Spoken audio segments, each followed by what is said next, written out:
Pessoal, antes de iniciar a leitura do site do Planalto, é importante mencionar que eu estou seguindo um cronograma específico do Estratégia Concursos para a Advocacia Geral da União. E hoje, ao invés de fazermos a leitura corrida dos artigos da CLT, a gente vai ler apenas os artigos 1º a 11A, os artigos 58 a 65F e artigo 129 a 147, em razão do comando do cronograma que eu estou seguindo aqui, beleza? Então, sem mais delongas, vamos dar início à leitura da CLT. Decreto-Lei número 5.452, de 1º de maio de 1943, Consolidação das Leis do Trabalho. Introdução. Artigo 1º. Essa consolidação estatui as normas que regulam as relações individuais e coletivas de trabalho nela previstas. Artigo 2º. Considera-se empregadora a empresa individual ou coletiva que, assumindo os riscos da atividade econômica, admite, assalaria e dirige a prestação pessoal de serviço. Parágrafo 1º. Equipara-se ao empregador, para os efeitos exclusivos da relação de emprego, os profissionais liberais, as instituições de beneficência, as associações recreativas ou outras instituições sem fins lucrativos que admitirem trabalhadores como empregados. Sempre que uma ou mais empresas, tendo embora cada uma delas personalidade jurídica própria, estiverem sob direção, controle ou administração de outra, ou ainda quando, mesmo guardando cada uma sua autonomia, integrem grupo econômico, serão responsáveis solidariamente pelas obrigações decorrentes da relação de emprego. Parágrafo 3º. Não caracteriza grupo econômico a mera identidade de sócios, sendo necessária, para a configuração do grupo, a demonstração do interesse integrado, a efetiva comunhão de interesses e a atuação conjunta das empresas dele integrantes. Artigo 3º. Considera-se empregado toda pessoa física que prestar serviços de natureza não eventual a empregador sob a dependência deste e mediante salário. Parágrafo único. Não haverá distinções relativas à espécie de emprego e à condição de trabalhador, nem entre trabalho intelectual, técnico e manual. Artigo 4º. Considera-se como de serviço efetivo o período em que o empregado esteja à disposição do empregador, aguardando ou executando ordens, salvo disposição especial expressamente consignada. Parágrafo 1º. Computar-se-ão na contagem de serviço para efeito de indenização e estabilidade os períodos em que o empregado estiver afastado do trabalho prestando serviço militar e por motivo de acidente do trabalho. Parágrafo 2º. Por não se considerar tempo à disposição do empregador, não será computado como período extraordinário, que exceder a jornada normal, ainda que ultrapasse o limite de 5 minutos previsto no parágrafo 1º do artigo 58 dessa consolidação, quando o empregado, por escolha própria, buscar proteção pessoal em caso de insegurança nas vias públicas ou más condições climáticas, bem como adentrar ou permanecer nas dependências da empresa para exercer atividades particulares, entre outras. Dentre essas são as práticas religiosas, descanso, lazer, estudo, alimentação, atividade de relacionamento social, higiene pessoal, troca de roupa ou uniforme quando não houver obrigatoriedade de realizar a troca na empresa. Artigo 5º. A todo trabalho de igual valor corresponderá salário sem distinção de sexo. Artigo 6º. Não se distingue entre o trabalho realizado no estabelecimento do empregador, o executado no domicílio do empregado e o realizado à distância, desde que estejam caracterizados os pressupostos da relação de emprego. Parágrafo único. Os meios telemáticos e informatizados de comando, controle e supervisão se equiparam para fins de subordinação jurídica aos meios pessoais e diretos de comando, controle e supervisão do trabalho alheio. Artigo 7º. Os preceitos constantes na presente consolidação, salvo quando for em cada caso expressamente determinado em contrário, não se aplicam aos empregados domésticos, assim considerados de modo em geral, os que prestam serviços de natureza não econômica à pessoa ou à família no âmbito residencial destas. A linha B. Trabalhadores rurais, assim considerados aqueles que exercendo funções diretamente ligadas à agricultura e à pecuária, não sejam empregados em atividades que, pelos métodos de execução dos respectivos trabalhos ou pela finalidade de operações, se classifiquem como industriais ou comerciais. A linha C. Aos funcionários públicos da União, Estados e municípios e os respectivos extranumerários em serviço nas próprias repartições. A linha D. Aos servidores de autarquias paraestatais, desde que sujeitos a regime próprio de proteção ao trabalho, que lhes assegure a situação análoga à dos funcionários públicos. A linha F. as atividades de direção e assessoramento dos órgãos, institutos e fundações dos partidos, assim definidas em normas internas de organização partidária. Artigo 8º. As autoridades administrativas e a Justiça do Trabalho, na falta de disposições legais ou contratuais, decidirão conforme o caso pela jurisprudência, analogia, equidade e outros princípios e normas gerais de direito, principalmente direito do trabalho, e ainda de acordo com os usos e costumes de direito comparado, mas sempre de maneira que nenhum interesse de classe ou particular prevaleça sobre o interesse público. Parágrafo 1º. O direito comum será a fonte subsidiária do direito do trabalho. Parágrafo 2º. Súmulas e outros enunciados de jurisprudência editados pelo Tribunal Superior do Trabalho e pelos TRTs não poderão restringir direitos legalmente previstos nem criar obrigações que não estejam previstas em lei. No exame de convenção coletiva ou acordo coletivo de trabalho, a Justiça do Trabalho analisará exclusivamente a conformidade dos elementos essenciais do negócio jurídico, respeitado o disposto no Código Civil, e balizará sua atuação pelo princípio da intervenção mínima na autonomia da vontade coletiva. Artigo 9º. Serão nulos de pleno direito os atos praticados com o objetivo de desvirtuar, impedir ou fraudar a aplicação dos preceitos contidos na presente consolidação. Artigo 10º. Qualquer alteração na estrutura jurídica da empresa não afetará os direitos adquiridos por seus empregados. Artigo 10-A.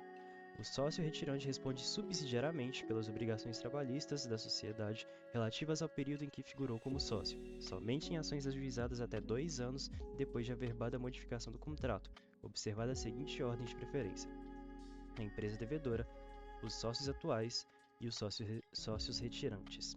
Parágrafo único. O sócio retirante responderá solidariamente com os demais quando ficar comprovada a fraude na alteração societária decorrente da modificação do contrato. Artigo 11.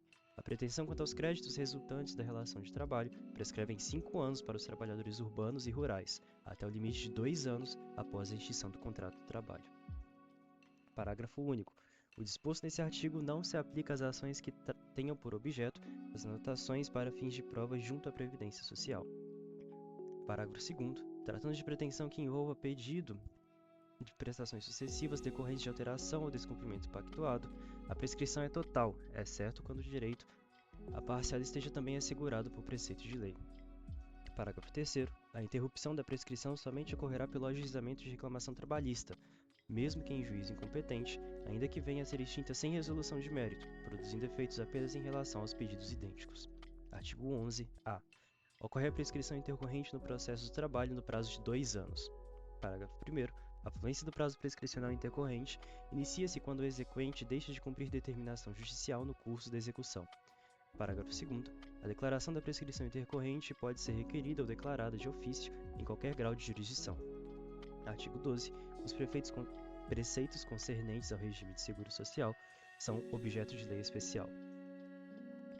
Passando agora ao artigo 58 da jornada de trabalho. A duração normal de trabalho para os empregados em qualquer atividade privada não excederá 8 horas diárias, desde que não seja fixado expressamente outro limite. Parágrafo 1º. Não serão descontadas nem computadas como jornada extraordinária as variações de horário no registro de pontos não excedentes de 5 minutos, observado o limite máximo de 10 minutos diários. Parágrafo 2º. O tempo despendido pelo empregado desde a sua residência até a efetiva ocupação do posto de trabalho e para o seu retorno, caminhando ou por qualquer meio de transporte, inclusive fornecido pelo empregador, não será computado na jornada do trabalho, por não ser tempo à disposição do empregador. Artigo 58-A. Considera-se trabalho em regime de tempo parcial aquele cuja duração não exceda 30 horas semanais, sem a possibilidade de horas suplementares semanais, ou ainda aquele cuja duração não exceda 26 horas semanais, com a possibilidade de acréscimo de até 6 horas suplementares semanais. Parágrafo 1º. O salário a ser pago aos empregados sob o regime de tempo parcial será proporcional à sua jornada, em relação aos empregados que cumprem nas mesmas funções o tempo integral. Parágrafo 2º. Para os atuais empregados, a adoção do regime de tempo parcial será feita mediante opção manifestada pela empresa, na forma prevista no instrumento decorrente de negociação coletiva. Parágrafo 3º. As horas suplementares, a duração de trabalho semanal normal, serão pagas com acréscimo de 50% sobre o salário hora normal. Parágrafo 4º. Na hipótese de contrato de trabalho em regime de tempo parcial, ser estabelecido tempo parcial ser estabelecido em número inferior a 26 horas semanais, as horas suplementares a este quantitativo serão consideradas horas extras para fins de pagamento estipulado no parágrafo 3º, estando também limitadas a 6 horas suplementares semanais. Parágrafo 5º. As horas semanais suplementares da jornada de trabalho normal poderão ser compensadas diretamente até a semana imediatamente posterior à sua execução, devendo ser feita a quitação na folha de pagamento do mês subsequente, caso não sejam compensadas. Parágrafo 7º. É facultado ao empregado contratado sob regime de tempo parcial converter 1/3 do período de férias a que tiver direito em abono pecuniário. Parágrafo 7º. As férias do regime de tempo parcial serão regidas pelo disposto no artigo 130 dessa consolidação. Artigo 59. A duração diária de trabalho poderá ser acrescida de horas extras em número não excedente de 2 por acordo individual, convenção coletiva ou acordo coletivo de trabalho. Parágrafo 1º. A remuneração da hora extra será de pelo menos 50% superior à hora normal. Parágrafo 2º. Poderá ser dispensado o acréscimo de salário se por força de acordo ou convenção coletiva de trabalho, o excesso de horas em um dia for compensado pela correspondente diminuição em outro dia, de maneira que não exceda no período máximo de 1 ano a soma das jornadas semanais de trabalho previstas, nem seja ultrapassado o limite máximo de 10 horas diárias. Parágrafo 3º. Na hipótese de rescisão do contrato de trabalho sem que tenha havido a compensação integral de jornada extraordinária, na forma dos parágrafos 2º e 5º deste artigo, o trabalhador terá direito ao pagamento das horas extras não compensadas, calculadas sobre o valor da remuneração na data da rescisão. Parágrafo 5º. O banco de horas de que trata o parágrafo 2º desse artigo poderá ser pactuado por acordo individual escrito, desde que a compensação ocorra no período máximo de 6 meses. Parágrafo 6º. É lícito o regime de compensação de jornada, estabelecido por acordo individual tácito ou escrito, para compensação no mesmo mês. Artigo 59-A. Em exceção ao disposto no artigo 59 dessa consolidação, é facultado às partes, mediante acordo individual escrito, convenção coletiva ou acordo coletivo de trabalho, estabelecer horário de trabalho de 12 horas seguidas por 36 horas ininterruptas de descanso, observados os indenizatórios, os intervalos para repouso e alimentação. Observados ou indenizados os intervalos para repouso e alimentação. Parágrafo único.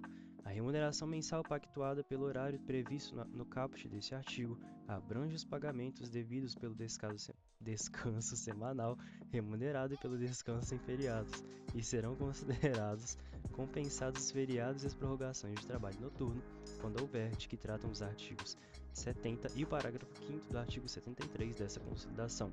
Artigo 59-B. O não atendimento das exigências legais para compensação de jornada, inclusive quando estabelecida mediante acordo tácito, não implica a repetição do pagamento das horas excedentes à jornada normal diária, se não ultrapassada a duração máxima semanal, sendo devido apenas o respectivo adicional. Parágrafo único. A prestação de horas extras habituais não descaracteriza o acordo de compensação de jornada e banco de horas. Artigo 60. Nas atividades insalubres, assim consideradas as constantes nos quadros mencionados do capítulo da Segurança e da Medicina do Trabalho, ou que neles venham a ser incluídas por atos do Ministro do Trabalho, Indústria e Comércio, quaisquer prorrogações só poderão ser acordadas mediante licença prévia das autoridades competentes em matéria de higiene do trabalho, as quais para esse efeito procederão aos necessários exames locais e a verificação dos métodos e processos de trabalho, quer diretamente, quer por intermédio de autoridades sanitárias federais, estaduais e municipais com quem entrarão em entendimento para tal fim. Parágrafo único. Excetuam-se da exigência da licença prévia as jornadas de 12 horas de trabalho por 36 horas ininterruptas de descanso. Artigo 61. Ocorrendo necessidade imperiosa, poderá a duração de trabalho exceder o limite legal ou convencionado, seja para fazer face a motivo de força maior, seja para atender à realização ou conclusão de serviços inadiáveis, ou cuja inexecução possa acarretar prejuízo manifesto. Parágrafo 1º. O excesso dos casos desse artigo pode ser exigido independente de convenção coletiva ou acordo coletivo de trabalho. Parágrafo 2º. Nos casos de excesso de horário por motivo de força maior, a remuneração da hora excedente não será inferior à da hora normal. Nos demais casos de excesso previsto nesse artigo, a remuneração será de pelo menos 25% superior à da hora normal e o trabalho não poderá exceder 12 horas, desde que a lei não fixe expressamente outro limite. Parágrafo 3º. Sempre que ocorrer a interrupção do trabalho resultante de causas acidentais ou de força maior que determinem a impossibilidade de sua realização, a duração do trabalho poderá ser prorrogada pelo tempo necessário até o máximo de 2 horas, durante o número de dias indispensáveis à recuperação do tempo perdido, desde que não exceda 10 horas diárias em período não superior a 45 dias por ano, sujeita essa recuperação à prévia autorização da autoridade competente. Artigo 62. Não serão abrangidos pelo regime previsto nesse capítulo. Inciso 1. Os empregados que exercem atividade externa incompatível com a fixação de horário de trabalho, devendo tal condição ser anotada na CTPS e no registro de empregados. Inciso 2. Os gerentes assim considerados exercentes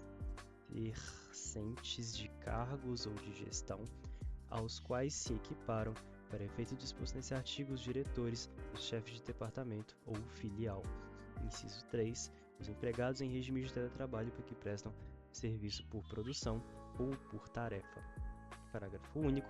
O regime previsto nesse capítulo será aplicável aos empregados mencionados no inciso 2 desse artigo, quando o salário do cargo de confiança, compreendendo a gratificação de função, se houver, for inferior ao valor do respectivo salário efetivo, acrescido de 40%. Artigo 63.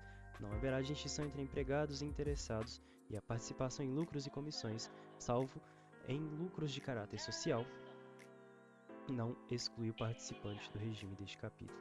Artigo 64. O salário hora normal, no caso de empregado mensalista, será obtido dividindo-se o salário mensal correspondente à duração do trabalho, a que se refere o artigo 58, por 30 vezes o número de horas dessa duração. Parágrafo único. Sendo o número de dias inferior a 30, adotar-se-á para o cálculo, no lugar deste número, o de dias trabalhados por mês. Artigo 65. No caso de empregado diarista, o salário hora normal será obtido dividindo-se o salário diário correspondente à duração do trabalho estabelecido no artigo 58 pelo número de horas de efetivo trabalho. Seção 3. Dos períodos de descanso. Artigo 66. Entre duas jornadas de trabalho haverá um período mínimo de 11 horas consecutivas para descanso. Trabalho aos domingos. Artigo 67. Será assegurado a todo empregado um descanso semanal de 24 horas consecutivas, o qual, salvo motivo de conveniência pública ou necessidade imperiosa do serviço, deverá coincidir com o domingo, em todo ou em parte. Parágrafo único. Nos casos em que exijam trabalho aos domingos, com exceção quanto aos elencos teatrais, será estabelecida escala de revezamento, mensalmente organizada e constando de quadro sujeito à fiscalização. Artigo 68. O trabalho em domingo, seja total ou parcial, na forma do artigo 67, sempre será subordinado à permissão prévia da autoridade competente em matéria de trabalho. Parágrafo único. A permissão será concedida a título permanente nas atividades que, por sua natureza ou pela conveniência pública, devem ser exercidas aos domingos. Cabelo ao Ministro do Trabalho, Indústria e Comércio expedir instruções em que sejam especificadas tais atividades. Nos demais casos, ela será dada sob forma transitória, com discriminação no período autorizado, o qual, de cada vez, não excederá de 60 dias. Artigo 69. Na regulamentação do funcionamento das atividades sujeitas ao regime deste capítulo, os municípios atenderão os preceitos neles estabelecidos e as regras que venham a fixar não poderão contrariar tais preceitos, nem as instituições que, para o seu cumprimento, forem expedidas pelas autoridades competentes em matéria de trabalho. Artigo 70. Salvo disposição dos artigos 68 e 69, é vedado o trabalho em dias de feriados nacionais e feriados religiosos, nos termos da legislação própria. Artigo 71. Em qualquer trabalho contínuo, cuja duração exceda 6 horas, é obrigatória a concessão de um intervalo para repouso ou alimentação, o qual será no mínimo de 1 hora e, salvo acordo escrito ou contrato coletivo em contrário, não poderá exceder 2 horas. Parágrafo 1º. Não excedendo de 6 horas o trabalho, será, entretanto, obrigatório no intervalo de 15 minutos, quando a duração ultrapassar 4 horas. Os intervalos de descanso não serão computados na duração do trabalho. Parágrafo 3º. O limite mínimo de 1 hora para repouso ou refeição poderá ser reduzido por atos ministros do Trabalho, Indústria e Comércio, quando ouvido serviços de alimentação de previdência social, se verificar que o estabelecimento atende integralmente às exigências concernentes a organizações dos refeitórios e quando os respectivos empregados não estiverem sob regime de trabalho prorrogado a horas suplementares. Parágrafo 4º. A não concessão ou a concessão parcial do intervalo entre a jornada para repouso e alimentação a empregados urbanos e rurais implica o pagamento de natureza indenizatória apenas do período suprimido, com acréscimo de 50% sobre o valor ou da remuneração da hora normal de trabalho. Parágrafo 5º. O intervalo expresso no caput poderá ser reduzido ou fracionado, e aquele estabelecido no parágrafo 1º poderá ser fracionado quando compreendidos entre o término da primeira hora trabalhada e o início da última hora trabalhada, desde que previstos em convenção ou acordo coletivo de trabalho, ante a natureza do serviço e em virtude das condições especiais de trabalho, que são submetidos estritamente os motoristas, cobradores, fiscalização de campo e afins nos serviços de operação de veículos rodoviários, empregados no setor de transporte coletivo, passageiros, mantida a remuneração e concedidos os intervalos para descansos menores ao final de cada viagem. Artigo 7.2. Nos serviços permanentes e a mecanografia, compreendidas datilografia, escrituração ou cálculo, a cada 90 minutos de trabalho consecutivo corresponderá um repouso de 10 minutos não deduzidos da hora normal de trabalho. Do trabalho noturno. Artigo 7.3.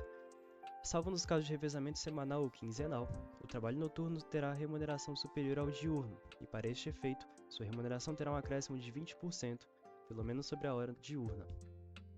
Parágrafo 1º. A hora de trabalho noturno será computada como 52 minutos e 30 segundos. Parágrafo 2º.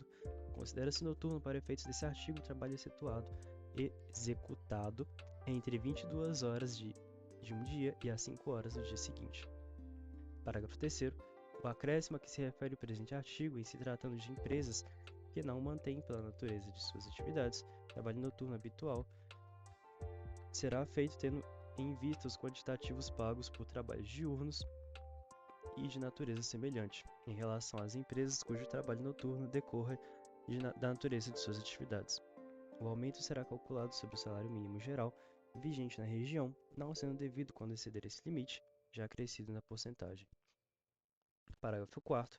Nos horários mistos assim entendidos os que abrangem os períodos diurnos e noturnos, aplica-se às horas de trabalho noturno o disposto nesse artigo e seus parágrafos. Parágrafo 5º. Às prorrogações do trabalho noturno, aplica-se o disposto nesse artigo. Do quadro de horário. Artigo 74. O horário de trabalho será anotado em registro de empregados. Parágrafo 5º. Para os estabelecimentos com mais de 20 trabalhadores será obrigatória a anotação de horas de entrada e saída em registro manual, mecânico ou eletrônico, conforme instruções expedidas pela Secretaria Especial de Previdência do Trabalho do Ministério da Economia, permitida a pré-assinalação do período de repouso. Parágrafo 3º. Se o trabalhador for Parágrafo 3º. Se o trabalho for executado fora do estabelecimento, o horário dos empregados constará no registro manual, mecânico ou eletrônico em seu poder, sem prejuízo do que dispõe o caput desse artigo. Estou querendo executar o trabalhador, família. Prosseguindo ao parágrafo 4º, fica permitida a utilização de registro de ponto, por exceção à jornada regular de trabalho, mediante acordo individual escrito, convenção coletiva ou acordo coletivo de trabalho. Das penalidades. Artigo 75. Os infratores dispositivos do presente capítulo incorrerão na multa de 50 a 5.000 cruzeiros, segundo a natureza da infração, sua extensão e a intenção de quem praticou, aplicada em dobro no caso de reincidência e a oposição à fiscalização, ao desacato à autoridade. Parágrafo único. São competentes para impor penalidades no Distrito Federal a autoridade de primeira instância do Departamento Nacional de Trabalho, e nos estados e no território do Acre, as autoridades regionais do Ministério do Trabalho, Indústria e Comércio. Do teletrabalho. Artigo 75-A. A prestação de serviços pelo empregado em regime de teletrabalho observará o disposto nesse capítulo. Artigo 75-B. Considera-se teletrabalho ou trabalho remoto a prestação de serviço fora das dependências do empregador, de maneira preponderante ou não, com a utilização de tecnologia da informação e de comunicação que, por sua natureza, não configure trabalho externo. Parágrafo 1º. O comparecimento, ainda que de modo habitual, às dependências do empregador para a realização de atividades específicas que exijam a presença do empregado no estabelecimento, não descaracteriza o regime de trabalho ou trabalho remoto, o regime de teletrabalho. Parágrafo 2º. O empregado submetido ao regime de teletrabalho ou trabalho remoto poderá prestar serviços por jornada ou por produção de tarefa. Parágrafo 3º. Na hipótese da prestação de serviços em regime de teletrabalho ou trabalho remoto por produção de tarefa, não se aplicará o disposto no capítulo 2 do título 2 dessa consolidação. Parágrafo 4º. O regime de teletrabalho ou trabalho remoto não se confunde nem se equipara à ocupação de operadores de telemarketing ou de teleatendimento. Parágrafo 5º. O tempo de uso de equipamentos tecnológicos e de infraestrutura necessária, bem como softwares de ferramentas digitais ou de aplicações de internet, utilizados para o teletrabalho fora da jornada de trabalho normal do empregado, não constitui tempo à disposição ou regime de prontidão de sobreaviso, exceto se houver previsão de acordo individual ou acordo ou convenção coletiva de trabalho. Parágrafo 6º. Fica permitida a adoção do regime de teletrabalho ou trabalho remoto para os estagiários e aprendizes. Parágrafo 7º. Aos empregados em regime de teletrabalho, aplicam-se as disposições previstas na legislação local e nas convenções e nos acordos coletivos de trabalho relativas à base territorial do estabelecimento de lotação do empregado. Parágrafo 8º.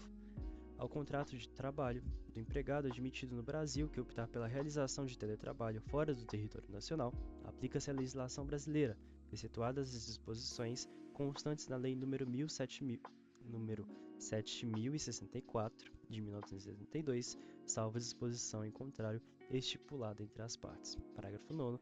O acordo individual poderá dispor sobre os horários e os meios de comunicação entre os empregados e empregador, desde que assegurados os repousos legais. Artigo 75-C. A prestação de serviços na modalidade de teletrabalho deverá constar expressamente no instrumento de contrato individual de trabalho. Parágrafo 1º.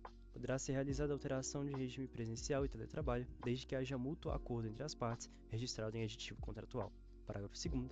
Poderá ser realizada alteração do regime de teletrabalho para o presencial, por determinação do empregador, garantido prazo de transição no mínimo de 15 dias, com correspondente registro em aditivo contratual. Parágrafo 3º.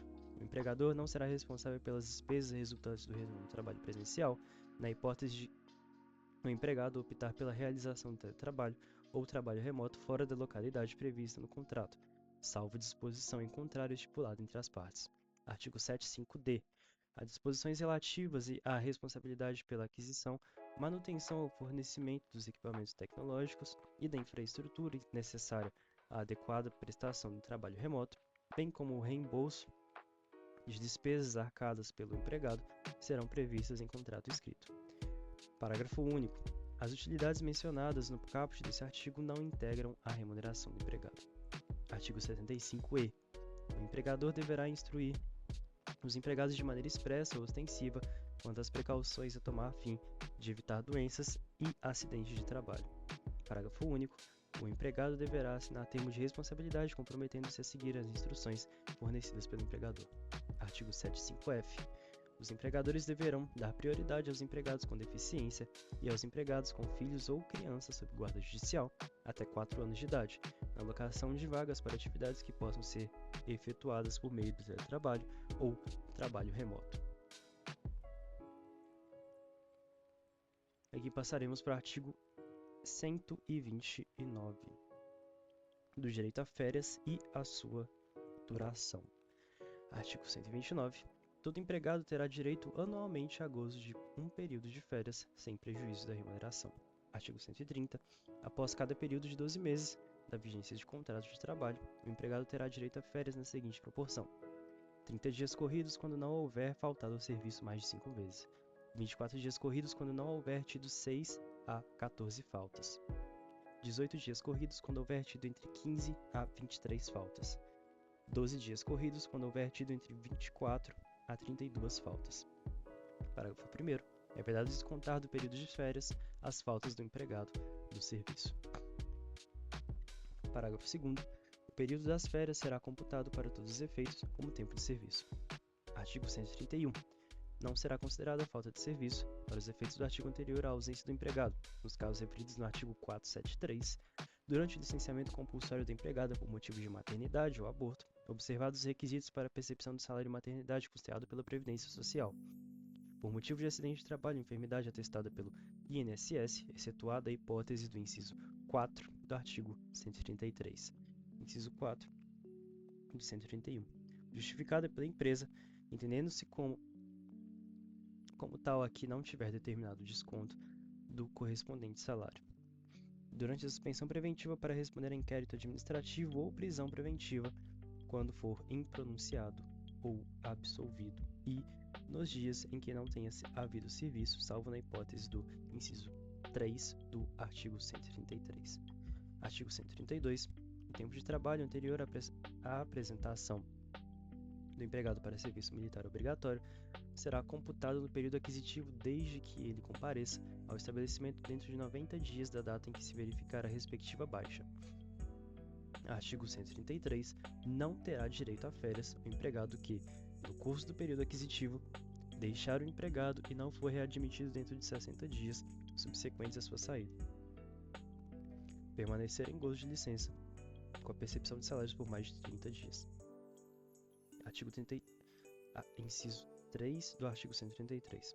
Deixar de trabalhar com percepção de salário por mais de 30 dias em virtude de paralisação parcial ou total dos serviços da empresa. Inciso 4. Tiver percebido da Previdência Social prestações de acidente de trabalho ou de auxílio-doença por mais de 6 meses, embora descontínuos. Parágrafo 1º.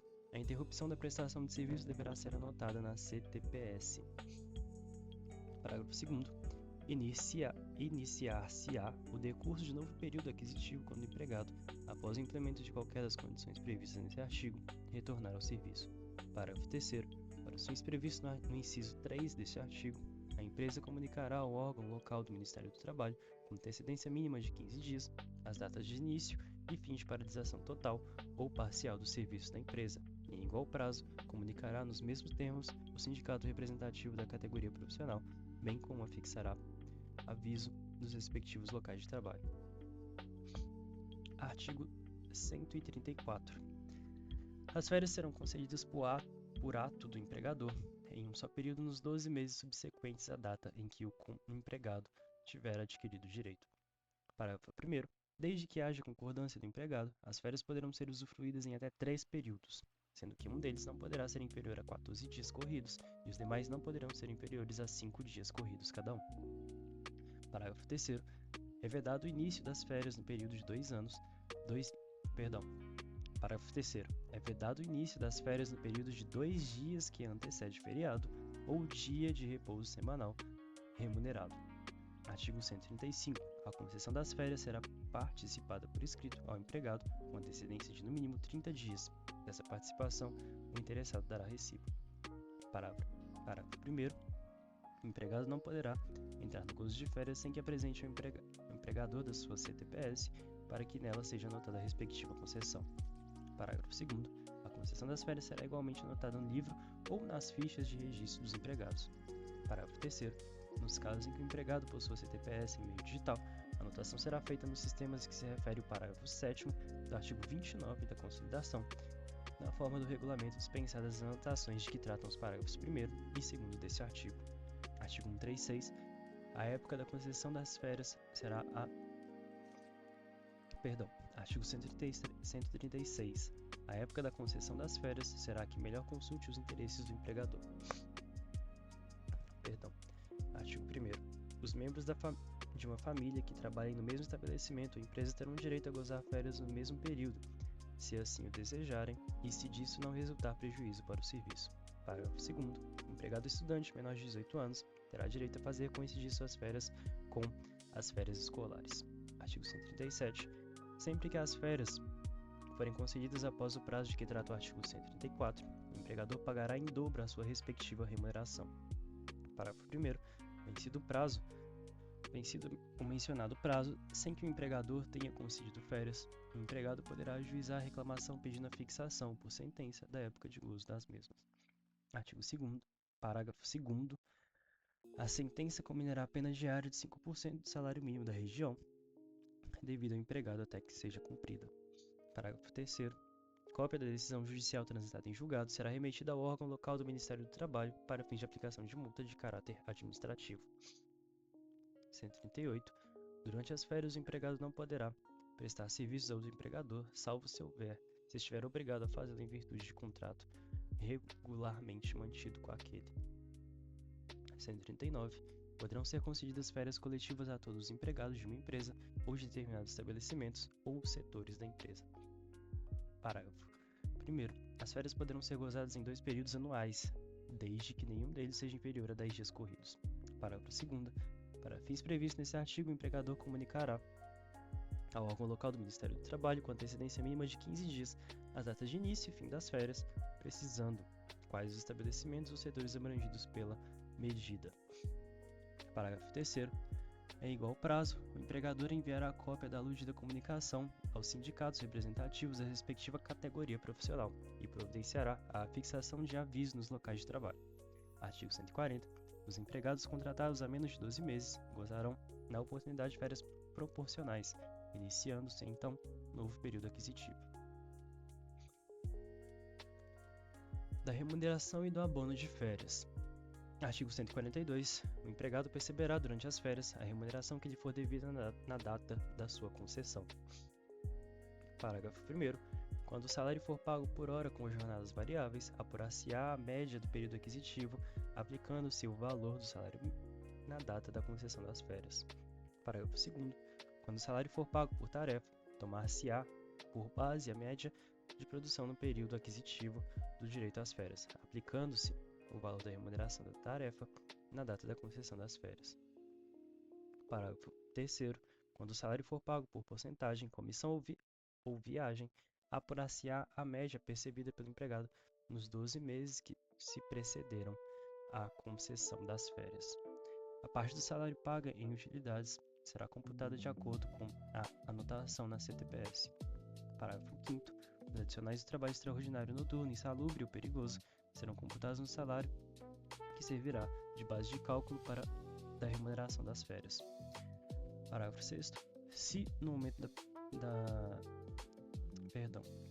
das férias o empregado não estiver percebendo mesmo adicional do período aquisitivo, ou quando o valor deste não tiver sido uniforme, será computada a média duodecimal recebida naquele período, após a utilização das importâncias pagas, mediante incidência dos percentuais dos reajustamentos salariais supervenientes. Artigo 143. É facultado ao empregado converter 1/3 do período de férias a que tiver direito em abono pecuniário, no valor da remuneração que lhe seria devida nos dias correspondentes. Parágrafo 1º. O abono de férias deverá ser requerido até 15 dias antes do término do período aquisitivo. Parágrafo 2º. Tratando-se de férias coletivas, a conversão em que se refere deste artigo A conversão a que se refere esse artigo deverá ser objeto de acordo coletivo entre o empregador e o sindicato representativo da respectiva categoria profissional, independendo de requerimento individual, a concessão do abono. Artigo 144. O abono de férias de que trata o artigo anterior, bem como concedido em virtude da cláusula de trabalho, o regulamento da empresa, de convenção ou acordo coletivo, desde que não excedente de 20 dias do salário, não integrarão a remuneração do empregado para os efeitos da legislação do trabalho. Artigo 145.